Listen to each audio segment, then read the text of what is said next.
Due to the graphic nature of this program, viewer discretion is advised. When we're out on a traffic stop and I pull somebody over and walk up to their window, they're actually in control of how well that goes. If they treat us nicely and with respect, everybody's treated with respect. You know, we're all human beings and we're just out here, trying to protect them. Somebody starts coming off with an attitude or mean, well, then that kind of depicts our attitude and we treat people accordingly. If they want to get rude, then we usually get rude back. They are armed and shots have been fired. Units be advised, subjects are armed, shots have been fired. We're headed off to a armed robbery. Carjacking occurred. Another agency right now is following the vehicle. We got a helicopter up overhead and shots were fired. So we have an armed and dangerous person that's running from the police. Here he comes, guys. And he's got a weapon. That's them right up ahead. In pursuit, and let's have 121 start up this way and see if we can get stop sticks deployed. That's them getting off right there. They're going southbound on Ellsworth. Their speeds are in excess of 80 miles an hour. We'll be in pursuit. We're currently southbound on. Okay, we're now officially in pursuit. Because shots were fired, we won't cancel this pursuit. It's got to come to an end. 121, we're going to try to set up stop sticks at Ocotillo. Okay, we got another unit that's setting up stop sticks about 4 miles in front of the suspect. He's still doing about 80 miles an hour. Disregard that. We're going to try to set him up at Germain.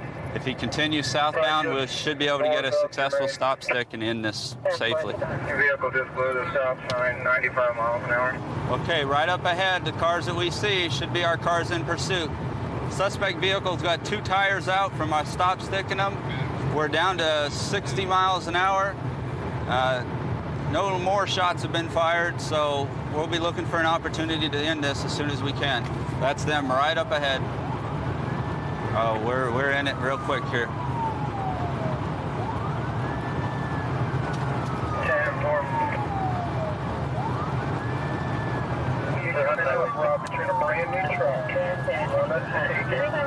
I'm gonna let you take it. Let's wait for it. Wait. It's gonna be Arizona 1-8, Henry King. Wait for a turn, Bugs. I'm not the lead car. Approaching your car at 50 miles an hour. We may try to take out the car. Quarter panel, Doug, and take it one way. Drive straight on through, Doug. Clip the tire when it turns on the thing and drive straight on through it. There's an oncoming car, guys. I'm trying to wave him over. 120, we're now heading into Vidal County. We just turned eastbound on Hunt Highway. Now headed into Mississippi Canal, turn eastbound on Hunt Highway. Gentlemen, let me know.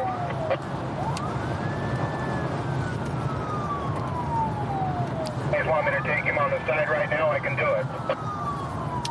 Doug, you got more room on the left-hand side. 10-4. I'll try it on the left.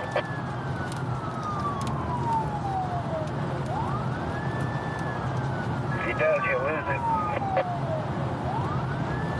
It's still eastbound, just past the house. There we go. Spun him out. Just spun out. He just spun out.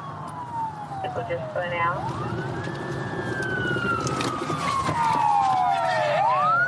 Put your hands out! No, get back! Back up! Back up! Back up! Put your hands out right now! Put your hands out the window! Driver! Gentlemen, I want you to put your hands out the window. Driver, I want you to crawl out the driver's window. Crawl out the driver's window. Crawl out now! Crawl out the window!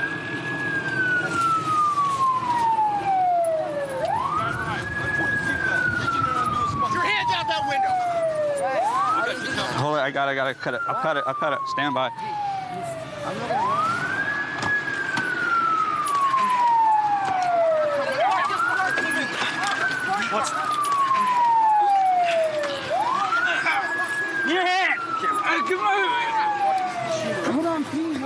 Get your hand out here! We got it going.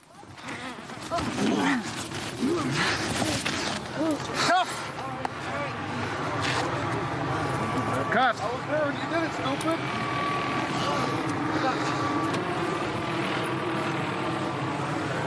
This vehicle was involved. They shot it. I believe they shot at the police. They shot at the police. There's one of the weapons. The passenger, which is that gentleman right over there, he was the actual shooter. We may or may not have another weapon in the car. But we were able to successfully sideswipe the vehicle and take him out and spin him out here and safely in this. There's actually black gunpowder residue going down the frame of the door. See what I'm talking about? See where it skimmed right across here? So he came up and actually shot. And look at this. That's gunpowder in the bullet ricocheting off of the window. Basically what he did is he ran up on them. They started to pull away because they're scared. So he grabs for the door and starts to open it, shooting at the same time. Man. And there it is right there. I'm glad they came out here in the middle of nowhere. Yeah. Try to hit a cop on McKellips and Gilbert Road when it first started. Head-on type deal, or? Yeah, he was on the side of the road. They swerved at him. They were just driving foolish everywhere. Well, sounds like we got an awful lot of charges on. Yeah. Crime scenes everywhere. Well, I'm glad. This guy's real lucky right here. Oh, yeah. That's 8 inches away from your head. Yeah. Man, it took us a long time to catch up. They were doing over 100 when they hit the stop stick, so. The tires peeling off of the thing and flying in there. Yeah, I got a lot of, I might even have cracks in the windshield after all the stuff that hit the windshield and the tires. It was awesome. It was awesome. Tried to pit him a couple times. And the turn, I tried to pit him and couldn't get it. Couldn't get it. Yeah, I saw you line up on that one where you're gonna. Yeah, I was afraid you were gonna get hurt because we had a ditch on the one side, and then at the bridge I thought about it, and I was worried about us spinning off of the bridge. Yeah, just can't force it. Waited for the right spot, hit the pit, put them off in the mud. After they hit the mud, they weren't going anywhere. That was excellent job. Thank you. Way to go. Worked out well. Everybody's safe and sound. Bad guys are gone. Well, after going to school and working for a while, I did a ride-along with...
I did a ride-along with a friend of mine from our Midtown division. The whole night I ended up with a smile on my face, and I thought it might be something I'd like to do. So ended up going through a couple of testing processes all over the state, and was selected to go to Tucson Police Academy, where I graduated in 1998. Since I graduated the academy, I've been assigned for 2 nights, midnights for most of the time.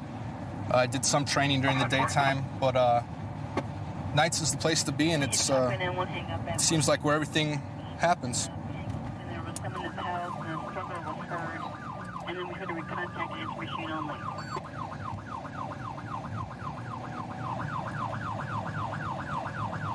Right now we're headed to possibly a burglary in progress with the night we originated as a 911 hang-up, and a struggle ensued. So we're getting kind of secondhand information as to what's actually going on.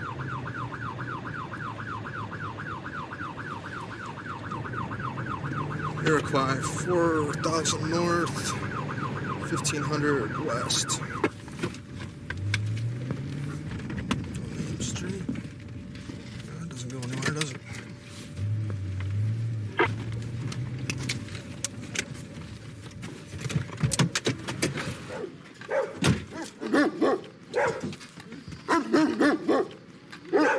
Yeah,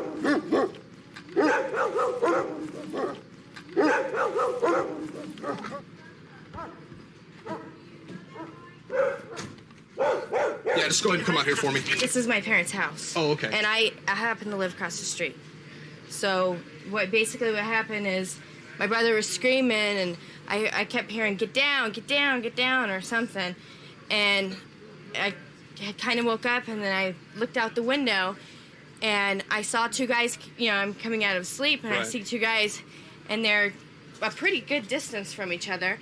And at first I couldn't tell it was Joseph. I just heard screaming, and I'm like, what are these guys doing? I'm just thinking they're two guys, having a fight or something.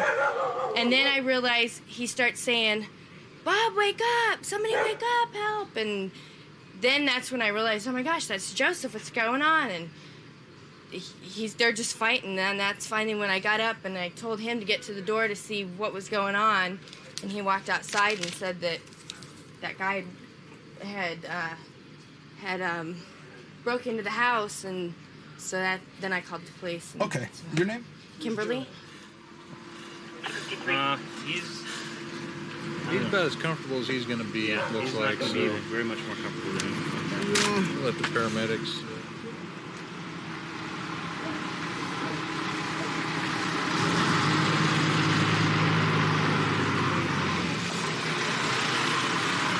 It didn't look like he had tried to break in or anything. It didn't look like someone was trying to open it forcefully. Walked by my parents' bedroom. I saw the bathroom door was shut, and I'm thinking that's not right because they've been out of town for the past 2 weeks.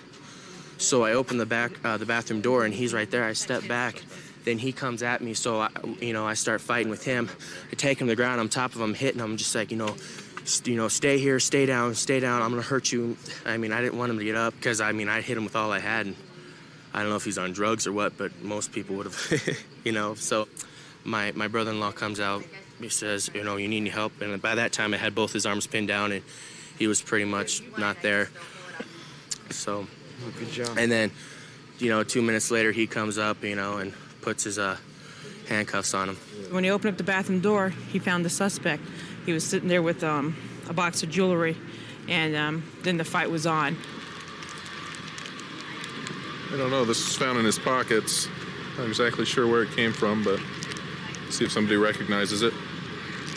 Yeah, it's already been ID'd. Okay. Yeah, the homeowners already ID'd it. Oh, okay. It's theirs. Just photograph it and make sure it gets back to them. I guess ID's coming out. Yeah. So they'll take care of that. Is all that stuff just from this house? That I'm not sure of. Okay. I know they've ID'd pieces of it. I don't know how much they've ID'd. So they're the ones to talk to. Okay. Just because my purse was stolen Sunday from my house. Right. So. It's I'm sure it's probably dumped somewhere anyway, but... He's already admitted some information to us, so we might be able to get your stuff back too. Right. We're Thank gonna you. see what we can get.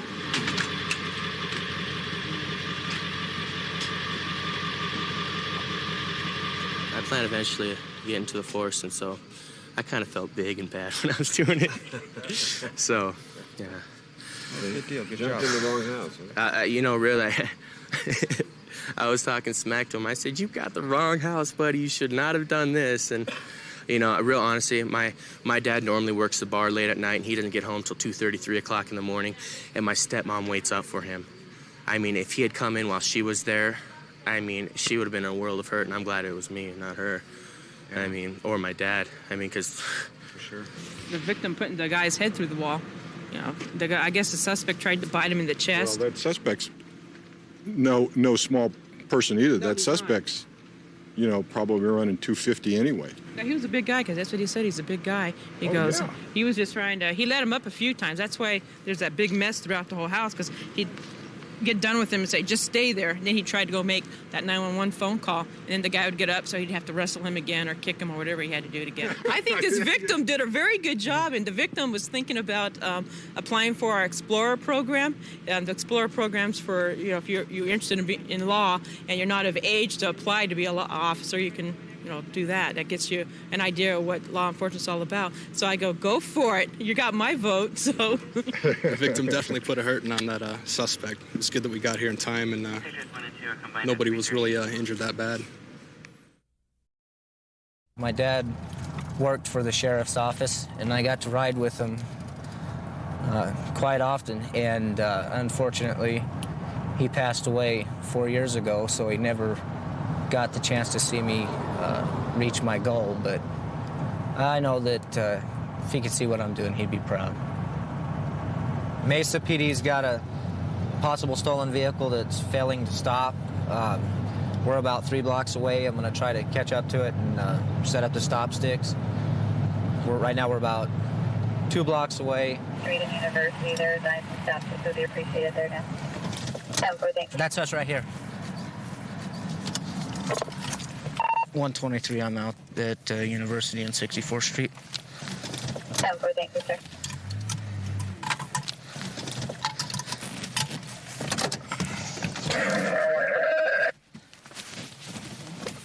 Right now, heading southbound.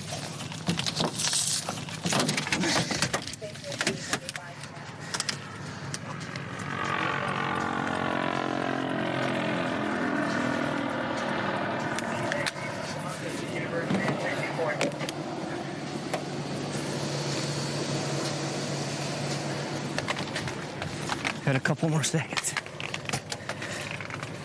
Okay, I'm coming up on you. Interstate is now eastbound on Decatur. Okay, I'm coming.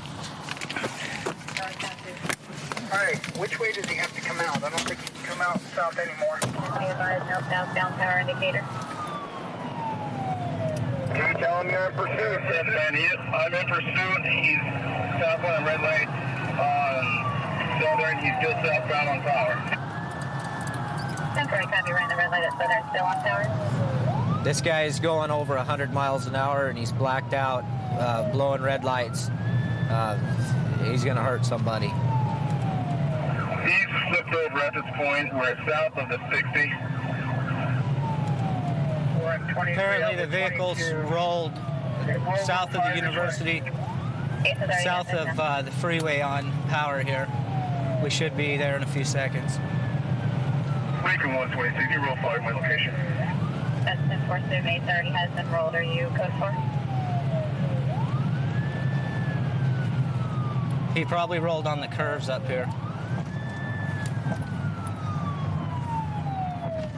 122, need a code 4 from you.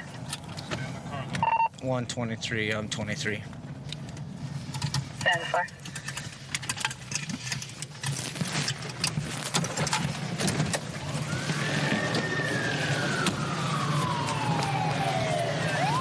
Is there anybody else in the car? No, check the car. No, but they're smoking good. 123, it's code 4.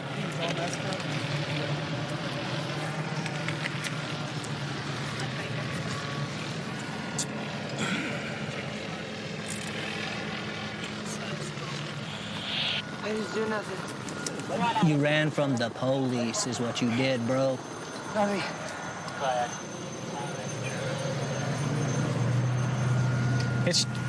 It's just oil on the muffler.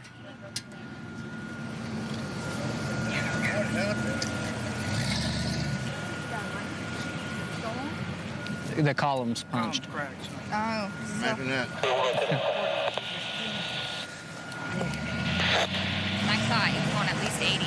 And so I pulled behind it, and I caught up with it around center, and right before First Avenue, I hit my lights, and there's another vehicle on the right side of the street, and he just flipped right in front of the vehicle and just took off. And he ran the first light at First Avenue, and I shut down because I, can't pursue. So I shut down, and I just started following it, what the air unit was calling out, and he was going crazy. He almost struck me and another officer at 64th and Brown. I was at 64th and University with stop sticks. And he flung right by us. And I was like, and I turned after him, but I couldn't keep up with him. When'd you steal this truck, Sammy? I didn't. My friend let me use it. Your friend let you use it? Yes, sir. Okay. Did you notice that the column was cracked? Yes, sir. What did I do, man? He doesn't like you. He doesn't like me? Man. Well, that feeling would be mutual. Yes, I think it is. I've never seen an eye move itself from the socket and put it back. Yeah. That's basically what it's doing. He's in bad shape. But I'm just glad nobody got hurt. Or none of the good guys got hurt. None of the good guys. The way he's going out now is pretty common. It's pretty much the way all stolen vehicles end up. They end up crashing out, going off in the hospital. Basically, for a stolen car, he risked my life and every officer's life out here that was trying to catch him and try to stop him, as well as the public. So he's gonna do some time. Once he finally gets out of the hospital, sometimes he thinks if you go to a hospital that, well, okay, I won't go to jail, but after he gets out of the hospital, he'll go to jail, and then he'll go to prison and do the whole thing. They run like as if they're gonna get away, and they're not gonna go away. I mean, there's nowhere to go. You can't outrun the radio. No matter how fast you can drive, you can't outrun the radio. You're done. That's a done deal.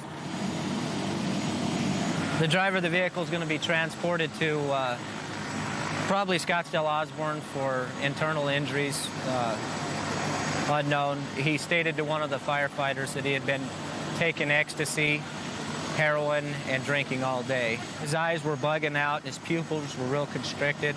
He appeared to be way out there, not very coherent. A lot of times guys like this don't understand the danger that they put ourselves and the public at risk. They don't even think about it. This guy, obviously under the influence of drugs, didn't care. The sheriff's office and Mesa PD worked together in stopping him and keeping it from anybody else getting hurt. 132 in Bush. I've got him at gunpoint. Okay, gunpoint. 132 in Bush. Covers code 3. Being sent. Phoenix 2514 can transmit on tag 2. Okay, we'll still send it code 3.